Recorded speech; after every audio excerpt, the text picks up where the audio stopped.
So I want to ask y'all, what is this team's biggest offseason question, or more importantly, who is that question? First team we got is the Warriors. What is this team's biggest offseason I'm so question? tired of coming in here and seeing this Evan Mobley jersey as if they winning too. He is such a, We such a great been first changed quarter. that. By the way. That was enough. Stop what? putting- It was enough stop for putting- what? We're gonna make a rule. Stop putting Enough to get a losing jersey teams up up there? there. We don't put losing teams. The man took 0 shots in the second half. We're not putting his jersey up there. But he had 2 threes in that first quarter, man. It was his game. I was scared for my life. I was like, oh, here it go. I just talked about it on the show. Now he's gonna come out and respond. And no, he did what I said. He swayed. But anyway, The Warriors is about, the biggest question is about Curry's timeline and what does it look like to become contenders again around Curry. I guess Draymond Green was very candid about it a few weeks back, talking about contention means different things to them nowadays in their older age. So I guess just about, I don't know, you know, like sometimes people get really sick and then the doctors say like, there's not that much we can really do but make them comfortable. It's about making Curry comfortable the last couple years of his career. Yeah. Do you think?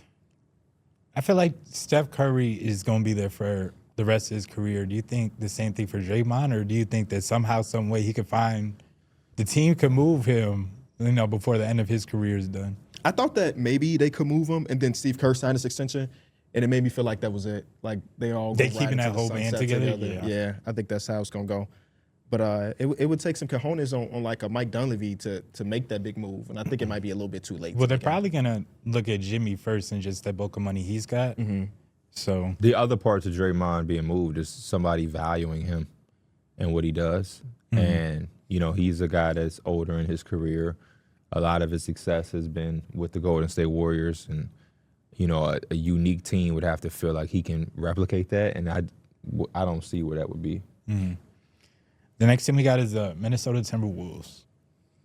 It somehow, even though we're in 2026 and this word is not used a ton anymore, I think it boils down to star power with him.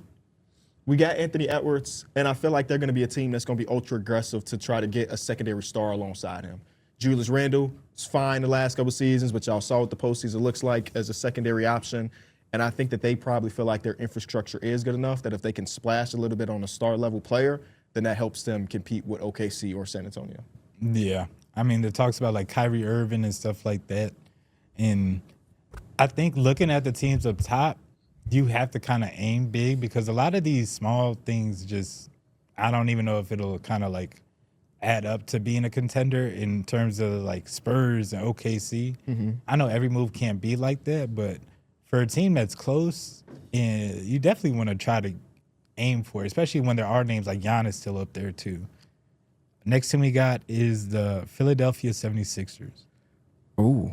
What is this offseason big? I don't know with them, man. Just really trying to, I guess, bank on Joel Embiid, like the same cycle that we've seen. I mean, you're hoping that Joel Embiid is healthy for the offseason and you figure out a plan for him throughout the course of the regular season. You hope that Paul George is healthy and you I guess you come back. Or whoever you bring in place of Daryl Morey is super aggressive, has no attachment to all of this, and is forward thinking and is trying to get ahead of, the curve by just building around Maxey and Edgecombe, which that's a whole nother conversation. That's an entire podcast in itself. Yeah. But I could see a world where they go out and get somebody like that and they're like, hey, I have no attachment to Joel Embiid. I have no attachment to Paul George.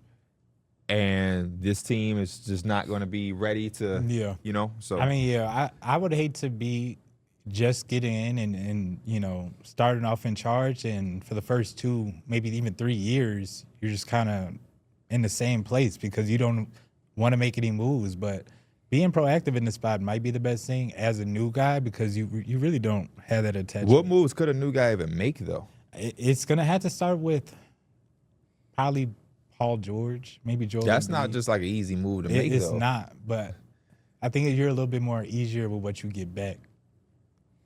Well, what would you think that you would be getting back? That's what I'm saying. It becomes difficult. Regardless of if it was Daryl Morey or the next guy, I don't think you were getting much back. That's what I'm saying. Daryl So now Morey might be like. But now you're coming into a new job. Yeah. And you're trying to make that move, and you're not getting much back. Yeah. I mean, that's It's that, or you don't do a move at all, and you come Yeah, into I a was job saying- where you can't do nothing. Yeah, I just feel like the core four is going to be back. And then maybe you wait an extra year to try to make that bigger move when Paul George's contract is a little bit later and so on, and you have more draft capital. But it will feel weird because you're not close. So to package Paul George and draft picks to get rid of the money just don't feel like it'd be worth it at the end of the day. Yeah, exactly. The next thing we got is the Portland Trail Blazers. They got to figure out coaching, for one.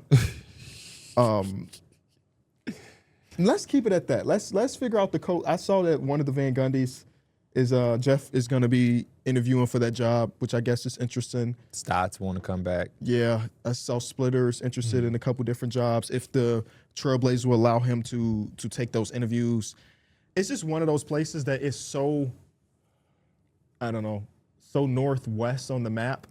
And it is in a weird place with a new owner that I couldn't tell you what's going to happen.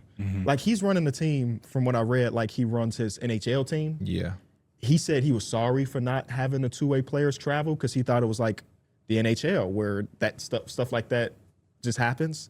So somebody got to send him in a dark room and explain the NBA to him, I guess, like the ins and outs of what it's like to own a real team. But they got to figure out the ownership thing, I guess. At least the roster ain't in bad shape to figure out all of that. If you don't do nothing, I think the roster's still solid. Dame will be back. Yeah. Yeah. Maybe Giannis. They going to do that duo again. Yeah, different coach, better surrounding pieces. Come on, you can convince yourself that it'll work better this time, right? Dame Yeah. won't be on a $40, $50 You million is going to be out contract. west, though. With Oh, you are gonna be OKC. out. You got Drew and Holiday, though. Antonio. You do got Drew. You know, there's some good history with Drew and Giannis. Clinking on the back end is better than Brooke Lopez was when they were together. Oh, so Dame should on. have never went over there. Giannis should have went followed over him. there. Okay, Yeah, so they can be a 7 seed out west. Hit subscribe for more news, highlights, and analysis from the NBA on NBC.